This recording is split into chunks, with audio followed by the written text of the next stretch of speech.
UFC 297 just ended, and I'm gonna go over my picks.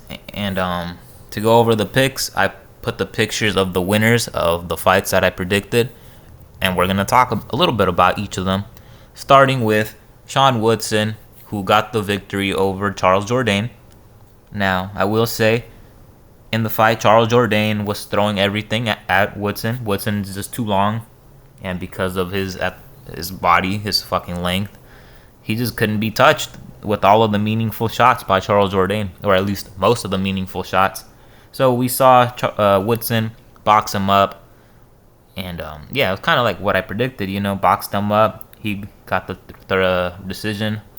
Charles Jourdain proved to me though that he's a better fighter than I thought he was, because in my prediction video I said his stand-up, he seems kind of slow, and while he wasn't quick enough to catch Woodson, he was quicker than I thought, and he looked crispier than I remember him looking. So, not a terrible loss for Charles Jourdain, but it did suck for the Canadians because all of their men seems like they're not that good. Sorry to Canadians. Next fight, another Canadian lost. I think he's a Canadian, right? Brad Katana against Gary Armfield. Also predicted Armfield was going to win because of the same reason as the previous fight, the boxing, and I was right. He just had crispier shots. Katana took him down, but for nothing. Armfield would just get right back up, and that's just how the fight went. He got taken down a couple times, but got the better of Katana with the boxing for 3 rounds, won by decision. And that was that. Now this fight, the next one with Evloev versus Allen. Arnold Allen versus Evloev. There you go, I said it right. This dude won by decision, but I thought Allen won rounds 1 and 3. We all remember the knee incident where Allen kneed him like 3 or 4 times, and this guy tried to put his palm down, but he was getting picked up and kneed. From my eyes, what I saw were clean knees, and that rule is also really stupid. I mean, I don't like that rule at all. You can't knee a grounded opponent. I'm not gonna rant about it though. I'm proud of Arnold Allen, even though he lost. He, in my eyes, still proved to be the better fighter. Put this on, I mean, it doesn't matter, but put this on a fight night, main card, 5 rounds. I think Allen beats him. And in a rematch, I think Allen can beat him. It was a close fight though, but I think Allen did enough. Yeah, and then especially that what really pissed me off. It didn't piss me. I want to talk about it. The knees. All right, it's whatever. Next fight, Chris Curtis. He beat Marc-Andre Barriault, and I mean, he beat him, right? I guess. I'm. How do I say this? I thought Chris Curtis was pretty good, watching him fight Buckley and a couple other fights, but now that I've seen this fight, I mean, also, I don't know, dude. He has power, but he doesn't have that much power. He dropped Buckley, but that's because Buckley was undersized for 185. And now I'm just not so sure, I could see him he's still doing good. I could still see him doing good, but I saw openings and I saw him get cracked, like, with double lead hooks, because he's kind of like a Bobby Green. He reminded me of Bobby Green versus Dustin Poirier, where remember how Poirier slept him, where he threw like 2 right hooks, and like the first one, what's his name, Bobby Green kind of rolled with it, and then he kind of like was expecting like the left hand, so he kind of was gonna try to roll with the other way, I guess, because that's just kind of what you're used to when you're like boxing and you dodge a hook and a straight. You go left, right, like you go, your head tilts side to side. Blades does that too. He expects like 1, 2, and like your left hand, your right hand, your right hand, your left hand, in that order. And when Marc-Andre Barriault like started switching it up and would go like double up, like like I said, like a hook and a hook, it was catching him. And yeah, I could see him getting real hurt in the future getting dropped with his defense, because he has good defense, but he kind of tries to rely on it a little too much. He thinks he's Strickland, but he's not as slick. He needs to be a little more offensive, is what I'm trying to say.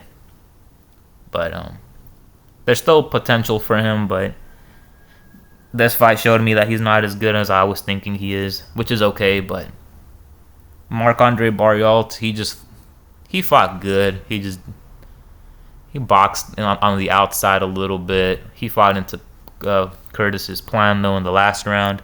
They went back and forth for like 30 seconds in the middle of the octagon.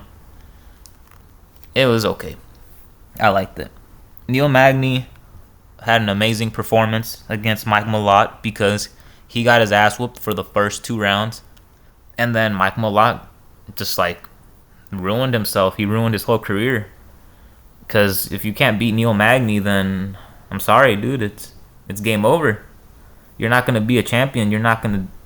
There's just a lot you're not gonna do. And yeah. I don't know what to tell you, man. I'm pretty sorry, all you Canadian fans.